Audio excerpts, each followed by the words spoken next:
I don't put all the blame on Brad. I don't think you can, but I do agree with the fact. Listen, we've talked about this a lot this year. You can't have everybody jacking threes all the time. Like, there's ultimately, you can't always be relying on jacking threes, especially when you're missing them.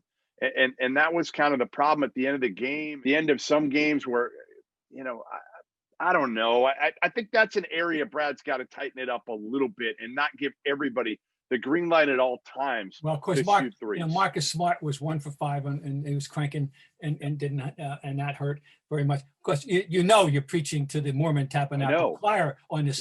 You know how I feel about the three, the judicious use of the three. Yeah, you're right. It's a drug. It used, the Darryl-morification of basketball. That's what it is, and everybody does it. I don't know anyone that's really immune. And let's face it, the Heat, they wouldn't be anywhere without Hero and Robinson making those threes.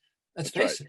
But and I'm sure they got. But they have Jimmy Butler, who doesn't rely on the three. Jimmy Butler doesn't. Dragic gets to the basket first, right? Like, these are guys that are thinking, get to the basket first for myself or for a teammate. Bam Adebayo. He's not out there shooting threes. When's Bam Adebayo jacking a three? He's not. Daniel Tice should never shoot a three, in my opinion. I know he shoots 35% from three. Yeah.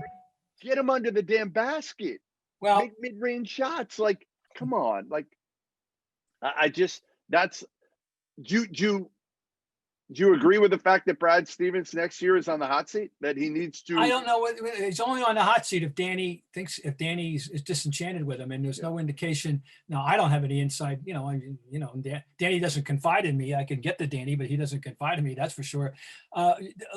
So far, would you have him on the hot seat? I guess is what I'm asking. I would. Danny. I think I would have a conversation to see. Okay, let's look at this and see maybe there's areas here that you need to adjust. I don't know, change. You need to adjust.